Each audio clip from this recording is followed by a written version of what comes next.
Nowadays, napaka-easy na maging photographer. Even pagiging vlogger nga, napaka-easy na eh. Without any expensive camera, using your phone, makakapag-vlog ka na. Pero ito yung sasabihin ko sa'yo, iba pa rin ang impact kapag naka-DSLR ka. Kasi ang DSLR, pwede mong palitan ng lente. Speaking of lente nga pala, sa vlog na to, tatalakayin natin itong Camlan 50mm f1.1.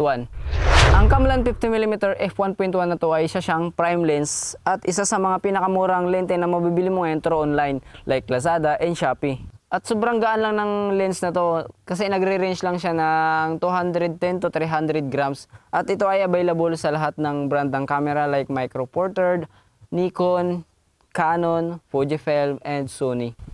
Kaya kung isa ka sa mga naghahanap ng mga friendly budget na lens na tulad nito, check mo na yung link sa description kung gusto mo bumili nito. Available sa lahat ng camera. Sabi ko nga, at ito yung pinakamaganda dito, no? Napakalapit ng kanyang distance sa object, so makakapag-shoot ka ng mas malapit doon sa like sa mga wedding ring, sa mga details kasi nagdi-distance ito ng 0.5 meters. At paalala ko lang, ito ay isang manual, so kapag hindi ka sanay mag-shoot ng manual focus, mahihirapan ka at mag-a-adjust ka talaga. Pero once na master mo, sobrang ganda talaga at magugustuhan mo yung mga quality ng lente na to.